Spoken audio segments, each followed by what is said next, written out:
The commercial real estate market is in a state of disarray. Public securities are wrapped up in the broader public market volatility, lenders are retrenching, and equity buyers and sellers are paralyzed with uncertainty around cap rates, recession risks, and higher debt and construction costs. With this backdrop, traditional transactions are dead, and there's limited visibility into pricing, but regressions in our own ground-level experiences suggest pricing is down as much as 5 to 20% plus, depending on the sector.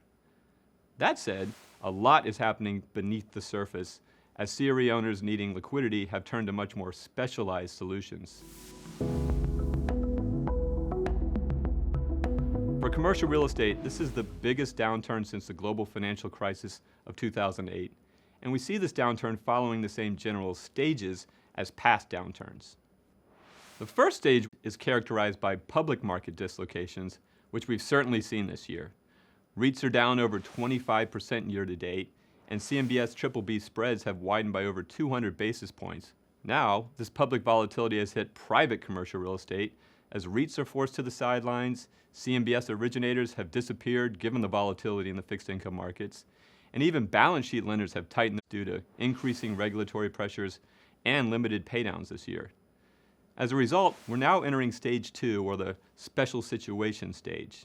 Over the past month, we've seen a dramatic shift from traditional buyer-seller deals to the more complex and often under-the-radar restructurings.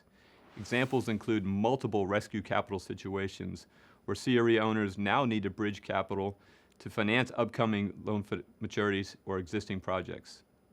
On the lender side, we've seen a tremendous pickup in loan sales from banks looking to get ahead of risk downgrades. With central banks tightening aggressively, we expect the special situation stage to persist for at least the next 1 to 2 years.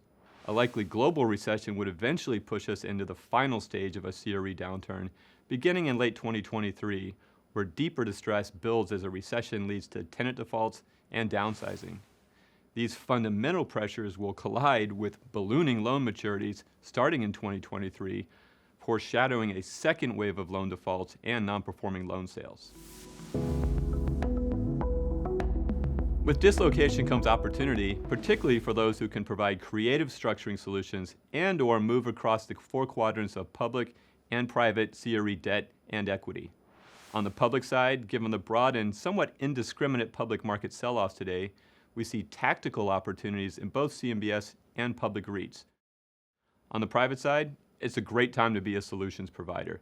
With nearly all forms of lenders shut out of the market, we're seeing an explosion of opportunities in these stage 2 situations, ranging from senior loans that can generate yields in the high single digits to junior debt or preferred equity positions that offer mid-teens plus returns. As CRE lenders look to reduce risk, we see a number of opportunities to provide solutions, including discounted loan purchases from banks facing regulatory pressures, as well as rescue loans to non-bank lenders facing margin call pressures.